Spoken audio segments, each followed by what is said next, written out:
Jovan Rašković, psihijatar. Ovo što se danas događa sa srpskim narodom u Hrvatskoj u stvari je pobuna srpskog naroda. Milan Babić, zubar. Srpsko nacionalno vijeće donijelo je odluku o proglašenju srpske autonomije. Milan Martić, policajac. Inspektor Martić da je rekao da je ovo narodna milicija i da ne sa hrvatsku vladu, nego samo ovaj narod. Rašković, ideolog i poticatelj pobune Srba.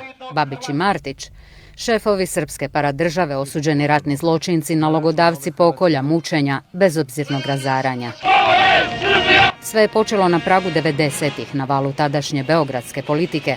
Održava se neustavni referendum o autonomiji koji je prethodio osnivanju SAO krajine poslije Republike Srpske krajine. Ja ne mislim da je tamo reč o terorističkim akcijama, mislim da je tamo reč o organizovanju dela srpskog naroda koji tamo živi da zaštiti svoja legitimna prava. Zato nema nikakvih razloga jer im je nova demokratska vlast Hrvatske zajamčila sva ona prava koja se uopće mogu zajamčiti i građanska i nacionalna koji do sada u takvoj mjeri i uopće nisu imali. Umjesto razuma zavladalo je oružje. Agresiju predvodi JNA. Razumeo bre burazer. I Šibeniku ću odrediti ime, i Splitu. Gasi to.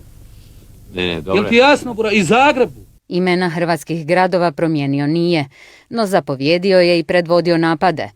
Slijedili su pljačka, palež, progon nesrpskog stanovništva. Ne treba pitati izbjeglice šta žele. Žele se vratiti na svoja ognjišta i jako je to zgoreno, sve. Civilni ciljevi neprestano su na meti cijevima teško naoružane srpske paravojske. Na pragu glavnog grada takozvane krajine 1992. duboko u zaleđu Šibenika hrvatska vojska provodi uspješnu operaciju Miljevci i oslobađa 100 četvornih kilometara. Hrvatska vojska odgovara samo onoliko koliko je potrebno da bi ušutkala neprijateljsko topništvo. I nisu Miljevci bili jedini, slijedile su akcije Maslenica, Medački džep, Bljesak. No na preostalim dijelovima bojišta 93. i 94. gotovo nepromijenjeno stanje. Ono što vidimo tamo gdje su one cigle, blokovi, to je njihovo isto veliko jedno uporište, zove se zaseok Pozderi. S obzirom da sam već treći Božić zaredom na položajima sa svojim vojnicima, osjećam se kao da sam u jednom krugu svoje obitelji. Položaji se drže, sporazumi poštuju, ali se hrvatska vojska priprema. Mi bi bili najsretniji da možemo to topništvo koristiti 30 km odavde. A ondje u okupiranom području prema izvorima tamošnjih vlasti živi oko 200.000 ljudi.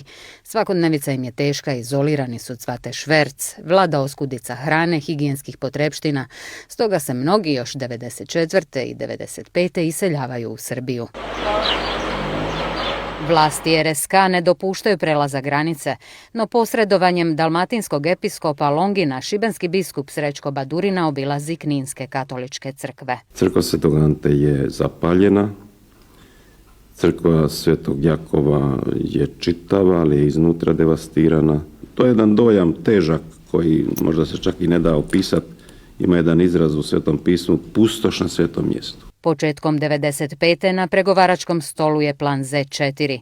Za Hrvatsku nepovoljan, ali još jedna prilika za diplomatsko rješenje. Već sam rekao u odgovoru na prvo pitanje da je u planu Z4 za Hrvatsku prihvatljivo samo to da se traži mirno rješenje i da se traži rješenje u okviru granica Hrvatske. A za Hrvatsku je apsolutno neprihvatljiv svaki nacrt o nekakvom davanju federalno-konfederalnih prava Srbima u Hrvatskoj koje taj plan sadrži. No druga strana ne odstupa ni milimetra. Hrvatsku vlast ne žele ni po koju cijenu. Suživot još manje, sve sporazume i rezolucije odbacuju. Mi imamo svoju državu, svoje granice, mi ćemo stati na njih, a oni mogu donositi rezolucije koje hoće kao što su i dosad. Mogu biti sretni s ovim što smo im dali. Podrška kninskim vlastima stiže od Radovana Karadžića i Vojislava Šešelja.